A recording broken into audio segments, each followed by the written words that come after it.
Hello everyone, how are you all. Welcome to idea infusion by triumph academy. आज हम start करने वाले हैं agency theory in corporate governance. Basically आज जो हम स्टार्ट करने वाले हैं वो स्टार्ट करने वाले हैं थ्योरीज ऑफ कॉर्पोरेट गवर्नेंस, जिसके अंदर सबसे पहली जो आपके सिलेबस के अंदर थ्योरी आती है वो आती है एजेंसी थ्योरी। ठीक है, तो सबसे पहले बिना देरी के स्टार्ट करते हैं, समझते हैं कि एजेंसी थ्योरी होती क्या है। तो agency theory explain the relationship between principal and agents. Agency theory हमें क्या बताती है? रिलेशनशिप बताती है किन दो के बीच में? प्रिंसिपल्स और एजेंट्स के बीच में।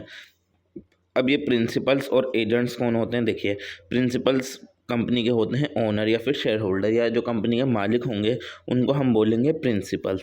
ठीक है, और एजेंट्स कौन होंगे? जो उनके बिहाफ पे काम कर रहा है, जो प्रिंसिपल के लिए काम कर रहा है। प्रिंसिपल के लिए या फिर ओनर के लिए या शेयर होल्डर के लिए कौन काम करेगा? कंपनी के मैनेजर्स काम करेंगे या एग्जीक्यूटिव्स काम करेंगे। ठीक है, तो एजेंसी थ्योरी इन दोनों के बीच के रिलेशनशिप को बताती है। It highlight potential conflict of interest that arise when agent act in their self interest rather than in best interest of the principal। ये एक ऐसे कॉन्फ्लिक्ट को हाईलाइट करती है ये थ्योरी, जिसके अंदर एजेंट अपने बारे में सोचता है। ठीक है ना, अपने सेल्फ इंटरेस्ट के बारे में सोचता है, अपने भले के लिए पहले सोचता है। किसके बगैर?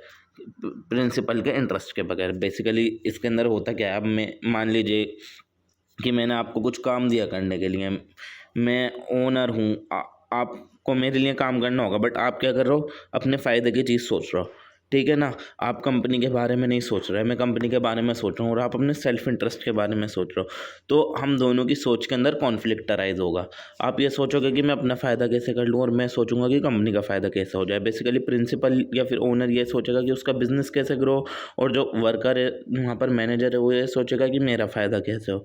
ठीक है ना, तो उसकी वजह से दोनों की सोच के अंदर कॉन्फ्लिक्ट पैदा होगा। ठीक है ना, तो ये एजेंसी थ्योरी इसी चीज़ को हाईलाइट करती है। इसके अंदर यही क्वेश्चन उठता है कि how can share holder ensure that manager act in their best interest rather than pursuing personal gain. कि किस तरह एक शेयर होल्डर को, एक प्रिंसिपल को, एक ओनर को ये इंश्योरिटी मिलेगी, ये इस तरीके से वो श्योर होगा कि मैनेजर जो है वो कंपनी के फ़ायदे के लिए काम कर रहा है, अपने फ़ायदे के अंदर नहीं काम कर रहा। ठीक है ना, तो ये बेसिकली की क्वेश्चन अराइज होता है हमारे एजेंसी थ्योरी के अंदर।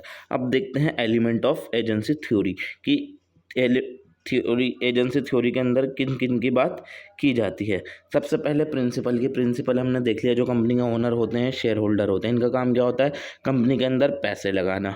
ठीक है, और उसके बदले में रिटर्न्स एक्सपेक्ट करना। अब मैं कहीं पर भी पैसे लगाऊंगा तो मैं यही तो सोचूंगा ना कि मुझे इसके बदले में प्रॉफिट मिले।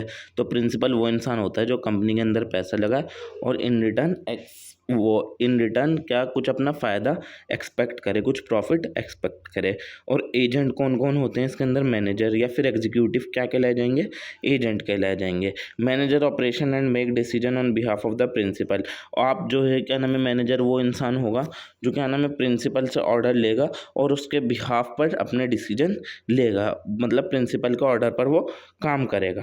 ठीक है ना, प्रिंसिपल की कंपनी एजेंट संभालेगा। ठीक है, और एजेंसी प्रॉब्लम क्या होती है? एजेंसी प्रॉब्लम हम किसे कहते हैं? जो मैंने अभी आपको ऊपर कॉन्फ्लिक्ट बताया, जो कॉन्फ्लिक्ट ऑफ इंटरेस्ट अराइज हुआ कब? जब क्या नाम है एजेंट का जो एक्शन था, एजेंट ने जो काम करा था वो प्रिंसिपल के ऑब्जेक्टिव से मैच नहीं हुआ।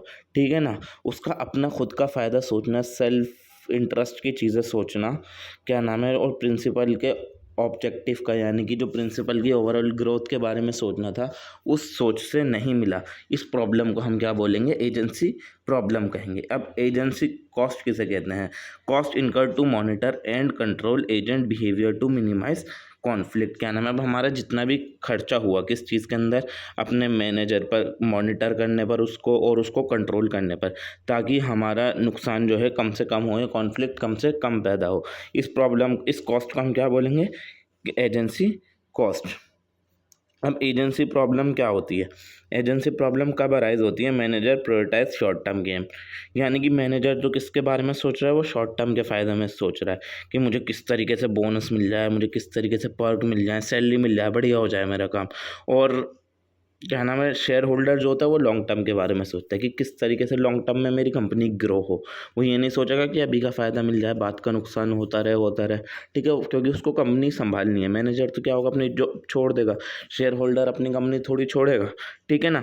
और executive misuse of company resources, क्या नाम है, एक मैनेजर जो है मिसयूज़ कर रहा है कंपनी के रिसोर्सेज का, सैलरी जितनी डिज़र्व करता है उससे भी ज़्यादा ले रहा है, पर्क्स उससे भी ज़्यादा ले रहा है, ठीक है ना।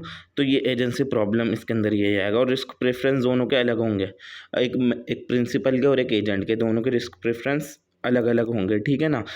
Share holder prefer long term stability, share holder तो ये सोचेगा ना कि लॉन्ग टर्म के अंदर फ़ायदा हो, तो वो छोटी चीज़ों के अंदर रिस्क ले लेगा, मगर बड़ी चीज़ों के अंदर रिस्क लेने से वो पहले सोचेगा।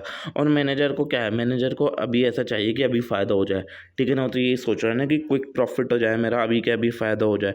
तो मैनेजर क्या नाम है, ऐसी चीज़ों के अंदर जो रिस्क जिसके अंदर ज़्यादा हो वो फ़ौरन ले लेगा, क्योंकि उनको पता है कि अगर घाटा हुआ तो वो तो कंपनी का होगा, और अगर फ़ायदा हुआ तो मुझे क्या मिलेंगे, क्विक प्रॉफिट्स मिलेंगे, ठीक है ना। तो रिस्क प्रेफरेंस दोनों का डिफरेंस होता है। तो यही थी हमारी सबसे पहले एजेंसी थ्योरी। वीडियो पसंद आई हो तो वीडियो को लाइक करें, चैनल को सब्सक्राइब करें। मैं मिलता हूँ आपसे अगली थ्योरी के अंदर। Thank you so much.